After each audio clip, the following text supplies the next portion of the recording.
Olá, bom dia, boa tarde, boa noite. Eu sou a Adriana, eu sou pesquisadora de pós-doutorado na Universidade Estadual do Norte Fluminense. Eu estou baseada no Centro de Ciência e Tecnologia no Laboratório de Ciências Físicas. Essa série de aulas sobre o artigo científico, sobre o que é um artigo científico, como elaborar um artigo científico, foi elaborado pela aluna Thalia Angelino, discente do curso de licenciatura em Química da UEM. E nessa aula, né, nessa série de aulas sobre o artigo científico, nós vamos explorar todas as suas seções, todos os seus componentes, para que a gente consiga entender tanto qual é a importância de um artigo científico e por que essas seções, né, elas são tão comuns em todos esses artigos.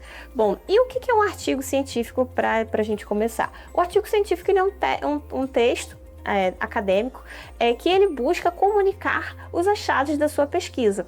Então, e ele na academia, né, ele é utilizado por, independente de qual área você seja, né, do tipo de pesquisa que você esteja realizando, o artigo científico ele é a forma mais comum de se reportar os resultados encontrados.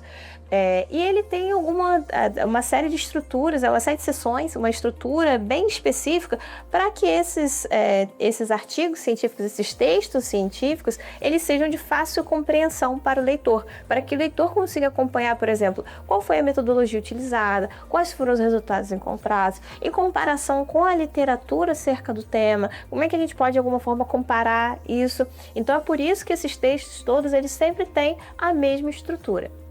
E qual é essa estrutura? Bom, a estrutura de um artigo científico ele começa sempre com um título, seguido de um resumo e palavras-chave. Esses três itens, né, dos primeiros itens de um artigo científico, eles têm, por exemplo, dependendo da revista ou do congresso ao qual vocês forem submeter esse artigo científico, eles têm, por exemplo, o número de caracteres ou o número de palavras específico. No geral, por exemplo, um resumo ele tende a ter entre 200 a 300 palavras, algumas revistas um pouquinho mais, mas na média é entre isso. E o número de palavras-chave costuma variar entre 3 a 5, mas a gente vai falar mais um pouquinho sobre cada um desses itens mais para frente. E o corpo, né, do artigo, ele começa com uma introdução que busca introduzir realmente, apresentar o tema da sua pesquisa. Então, qual é o contexto, de alguma forma, o contexto da literatura que aquela sua pesquisa se desenvolveu. É seguido pela metodologia utilizada para que você pudesse tanto coletar os dados quanto analisar esses dados, a sua população-alvo, né, envolvida no seu trabalho, seguido dos seus resultados, da seção de resultados, que busca apresentar de fato quais foram os resultados encontrados a partir da metodologia que você aplicou, e aí tem a sessão de discussão e a conclusão. A sessão de discussão e de conclusão, em algumas revistas, elas são juntas. Então, a gente costuma ter discussão e conclusão, ou só uma sessão de considerações finais, na qual você pode colocar a discussão e a conclusão juntas, né? Mas isso varia muito de revista para revista. Mas, no geral, você tende a sempre ter uma sessão de discussão e uma sessão de conclusão. Por último, nas últimas partes do artigo são as referências bibliográficas. Então, qual foi a literatura utilizada para dar embasamento àquela sua pesquisa que você apresentou nesse artigo científico, e finalizando com os agradecimentos. Essas todas são as seções que mais comuns, né, de se encontrar em um artigo científico. Então, no geral, todo artigo científico de boa qualidade, ele terá mais ou menos essas seções, com exceção da discussão e da conclusão, como eu mencionei, que pode variar um pouquinho de revista para revista.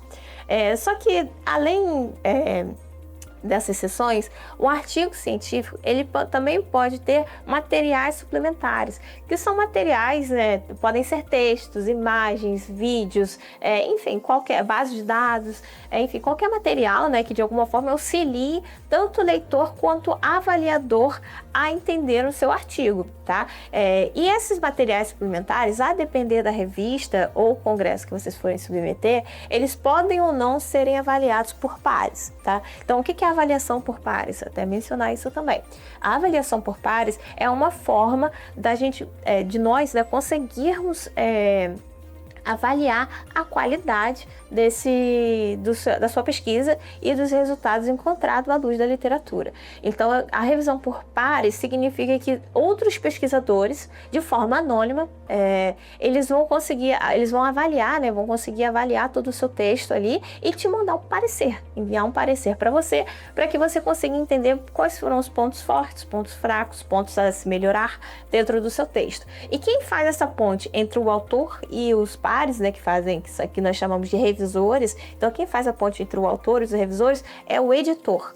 Tá? Ele é um meio termo, né? O editor da revista é a única pessoa que sabe quem é o autor e quem são os revisores, porque os autores não sabem quem são os revisores e na grande maioria das vezes os revisores também não sabem quem são os autores. E esse processo de um não saber quem é o outro, nós chamamos de... em algumas revistas chamam em inglês Double Blind Review, que seria a revisão por pares às cegas dupla, né? Que tanto um lado quanto o outro não sabe quem são um ou outro, tá? Então, essa é a forma de se fazer a avaliação desses artigos científicos. Então, o processo de submissão de um artigo científico, uma vez que você tenha escrito todas essas seções, né, você vai enviar para a sua revista, para a revista que você escolher, né, vai atender aos formatos dessa revista. No geral, as revistas, elas tendem a ter um template, né, então um arquivo modelo, para que você consiga copiar a formatação dele, porque cada revista também vai ter a sua formatação única, né? Então, cada revista vai ter, por exemplo, um formato para as seções, um formato para o título, um formato para o corpo do texto. Então, isso varia muito de revista para revista. Então, uma vez que você tenha seu artigo científico, né, no formato dessa revista, então vocês vão enviar vão submeter, né, ela para avaliação em uma revista que seja lá qual vocês preferirem, né? A escolha de vocês. E além desse artigo científico, no geral, também se escreve uma carta de apresentação do seu artigo para o editor, destacando quais são os pontos fortes e quais são as grandes contribuições que o seu artigo busca fazer e principalmente para o contexto daquela revista. Então, é também de boa prática de se escrever uma carta de apresentação aos editores. É uma coisa obrigatória? Não, obrigatório, obviamente, é o seu artigo científico e todo o material associado a ele que auxilia tanto o editor quanto os revisores a fazerem o julgamento, né, da avaliação da qualidade do seu artigo. Mas é de bom tom de se colocar essa carta de apresentação juntamente com a sua submissão do artigo, tá bom? E nas próximas aulas, agora nós vamos destrinchar todos esses elementos, né, da estrutura principal de um artigo científico.